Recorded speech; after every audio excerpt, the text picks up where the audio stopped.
All right, guys, this is part two of the review video. We are going to go ahead and start with number 9 on this part two video. If you need part one, go back and watch that. This should be part questions number 9 through 17, possibly 9 through 18. Let's see how we do. All right, so I'm going to go ahead and start with this first equation. If $28,000 is deposited into an account paying 0.72% compounding continuously, find the balance in the account after 14 years. Round to the nearest penny. That's 2 decimal places. Formula will be given on the test. A equals P times E to the power of R times T. Now, you need to know that the stuff on the left side is our total. So whether it's A or Y or P, that's the total. Okay? The stuff on the right side, when we're looking on the right side of the equal sign, the first value, that's how much we started with. So if we're investing in an account, how much did we put in? If we're buying a car, how much did it cost? What was its value at the beginning? So that's our beginning value. In this one here, we have to find our total when we put $28,000 into an account. Now, it is compounding continuously. So we put in the value E. And then in the exponent, we put the rate and the time. Well, the rate is 0.72% or 72 hundredths percent, okay? But that's not written in decimal form. That's written in percent form because it has a percent with it. So to change it to decimal form, we divide 0.72 by 100, and we have 0.0072 or 72 10,000ths times the number of years, which is 14, okay? So we are going to use our calculator for all that. If you don't remember how to put E into the calculator, to put E in the calculator, we are going to type in second ln. That button should put the exponent, or the value E into your calculator, okay? It should put E to the power of, and then start the parentheses. So you can put the R value and the T value there. All right, when we plug this into the calculator, we get out this long O decimal, but we are rounding 2 decimal places. So when we do this, our value that we get out is 30969.55. I know I only need 2 values after the decimal. Now this is a real world problem. What we're measuring money. So make sure that you write the word dollars after that, or you put the dollar symbol before that. So it's $30,969.55 is the value that you have in the savings account after 14 years. Okay? All right, let's go on to problem number 10. Now on this one, we are going to solve it, which means we have to get x by itself. We've got to find the value of x. So it's x squared. So how do I get rid of a square? I square root it. I also square root this side. So x squared and the square root of that gives me x is equal to. Now, a negative under the radical comes out as I. If I keep square root of 72, 72 is not a perfect square, so I cannot use that value. Now, if I listed several values of 72, I would have 1 times 72 makes 72, 2 times 36 makes 72, 4 times 18 makes 72, let's see, 5 times nothing, okay, 6 times nothing, 7 times nothing, 8 times 9 makes 72. So here's all my values that I can come up with that make 72. Now, out of these, let's circle all the ones that are perfect squares. 36 is a perfect square, 4 is a perfect square, 9 is a perfect square. Out of those three, which one's the biggest? 2 and 36. Those are the ones I'm going to use. So I'm going to have x equals I radical 36 times radical 2 make radical 72. So then I have x equals square root of 36 is 6. Then I have the I for the negative, and radical 2 stays under the radical sign. Sorry, 2 stays under the radical sign. Okay? So that is how we are solving this one. Now, number 11, we have to solve this one as well using the quadratic formula, right? If it helps, which I noticed that it helps a bunch of you to write this information on the side, list out your A, B, and C values. A is 4, B is -3, C is 8. Now we're going to write out the formula with all the values. Now, like I said in class, when I write this out, I typically write it with parentheses in place of every variable. Then I go back and I fill in the A, B, and C values. That's just my choice. If you want to fill it out as you're writing it out, feel free to do so. Okay? For me, I just don't like going back and forth looking at numbers. So this is just the method I use. But you choose which one you want. Okay? So then I have negative b. That's -3. Plus or minus the square root of b, which is -3 squared, minus 4 times a is 4, times c is 8, over 2 times a, which is 4. Now, I'm going to go ahead and simplify this in 3 parts. Okay? I am going to simplify what's in the front. I'm going to simplify what's under the radical. And then I'm going to simplify the denominator. By doing that, it's going to make the problem look a whole lot neater. So I'm going to have x equals -3 is 3, plus or minus the square root. When I plug in -3 squared minus 4 times 8, I get -119 divided by 2 times 4 is 8. Okay, so now we're going to go ahead and simplify this if we can. So I have x equals 3 plus I, because there's a negative under the radical, 119 divided by 8, and x equals 3 minus I, square root of 119 divided by 8. Okay.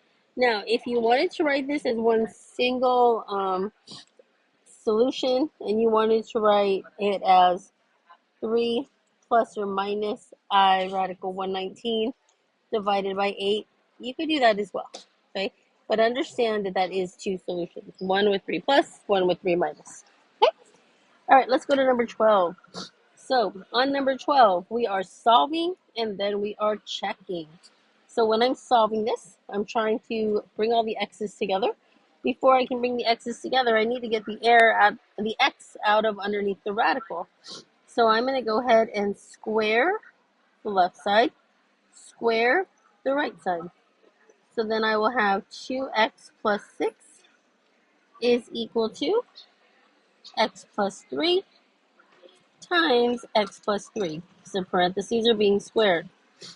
So I have 2x plus 6 is equal to x squared plus 3x plus 3x plus 9. All right, now 2x plus 6 is equal to x squared plus 6x plus 9. Woo. This is just all steps that are doable, all baby steps that we're taking here to get us to the point where we need to keep solving for x. Now, I need to get x all to one side of the equation, so I'm going to subtract 2x from this side, subtract 2x from this side, subtract 6 from the left side, subtract 6 from the right side. 2x will reduce to 0 or cancel to 0. 6 minus 6 will cancel to 0. So I will have 0 equals x squared plus 4x plus 3. Okay. Now we're going to go ahead and factor that because it was using diamond method. So I've got 0 is equal to x plus 3 and x plus 1. Solve that. X equals -3. X equals -1. Those are my 2 solutions, but I need to check them to see if they're actual solutions or extraneous solutions. Okay, so I'm going to go ahead and write out the original problem 2 times. So I have radical 2 times x plus 6 is equal to x plus 3. Okay, now I need that 2 different times because I have 2 possible solutions. Right? So let's go ahead then and do that a second time as well. Now, the very first time, I'm going to check negative 3. It doesn't matter if you check negative 3 first or negative 1 first. Okay? So negative 3 and negative 3. The second time, I'm going to check the value of negative 1 for x. Okay? All right. Now, like I said, you can plug this in your calculator. However, it could be easier just to do some computations, just using your head. So 2 times negative 3 is negative 6. Negative 6 plus 6 is 0, and the square root of 0 is 0. Negative 3 plus 3 is 0. This is a true statement. So x equals negative 3 is a solution. Okay? All right, let's do the other side. 2 times negative 1 is negative 2. Negative 2 plus 6 is 4. The square root of 4 is 2. Negative 1 plus 3 is 2. That is also true. So in this case, x equals negative 1 is a solution. Okay? So they're both solutions in this case. All right, let's go to number 13. Number 13, we are simplifying this. That's all. Not solving, just simplifying. So I am looking for the cube root of 64, and I'm looking for the cube root of x to the 9th. The cube root of 64, that gives me 4. The cube root of x to the 9th, we do 9 divided by 3, so that gives me x to the 3rd. Okay? That's all I'm doing with those, is just simplifying it. All right, let's go ahead and go to number 14. So writing the inverse, y equals 2x minus 5. That's the original. The inverse is x equals 2y minus 5. Now, get y by itself. Add 5 to both sides. So I have x plus 5 equals 2y. Divide every term by 2. Okay.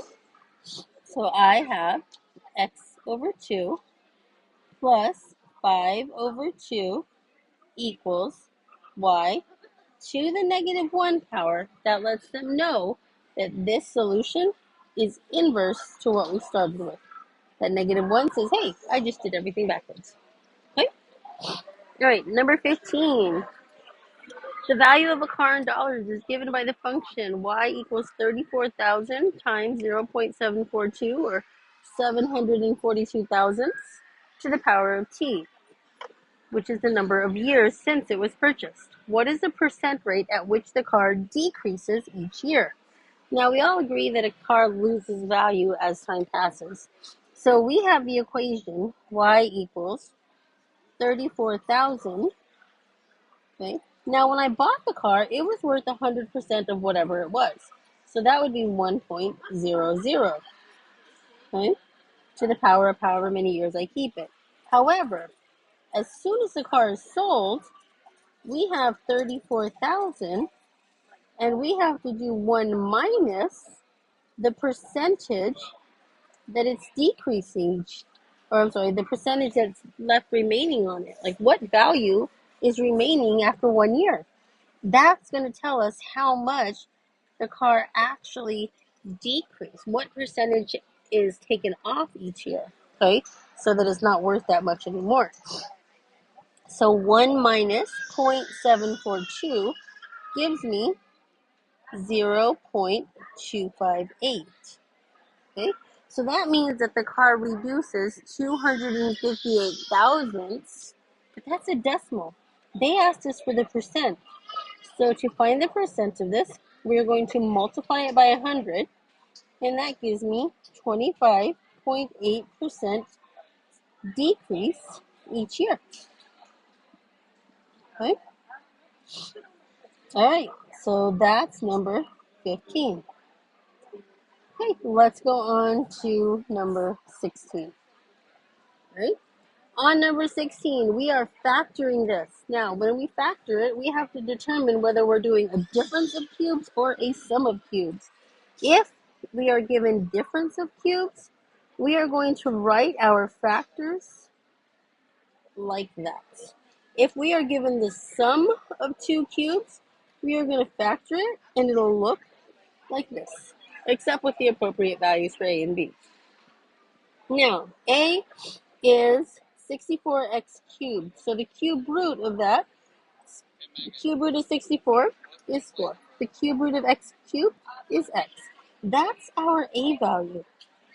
The cube root of 1 is 1. That's our b value. So now, imagine this information here. This is what I'm writing. So I'm going to do a minus b. So 4x minus 1. In the second one parentheses, I'm going to do a squared. So 4x squared is 4x times 4x, and that gives me 16x squared. Okay? Plus a times b. So 4x times 1 gives me 4x. And then c is, I'm sorry, it's the last one, plus b squared. 1 times 1 makes 1. Okay, so we're just factoring it. Okay, let's do 16b. On 16b, we are factoring both terms. The cube root of 125 is 5. The cube root of x to the third is x. The cube root of 27 is 3. So we are going to do a plus b, a squared, 25x squared, minus a times b, 15x, plus b squared, which is 9. Okay? Just factoring it, just breaking it apart. All right, let's go to number 17. On this one here, we are going to be using synthetic division. Okay? So I need to know that x equals negative 2. So when I'm doing synthetic division, okay, the x value goes on the outside. So we have x equals negative 2. Make sure that we have every degree. If you're missing any degrees, you're going to replace that constant with 0, but we're not missing any.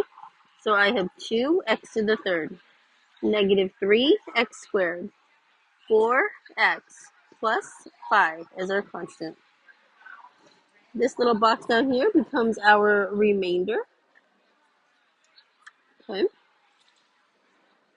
All right, so the very first term, we drop it down. So 2 gets dropped straight down. Now I do negative 2 times 2. That gives me negative 4.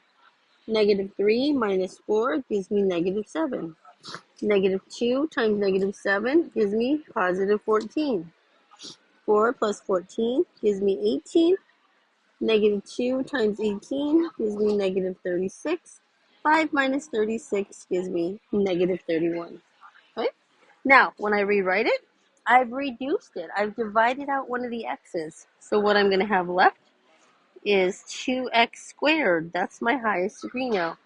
Minus negative 7x plus 18 minus 31 over x plus 2, our original divisor. Okay?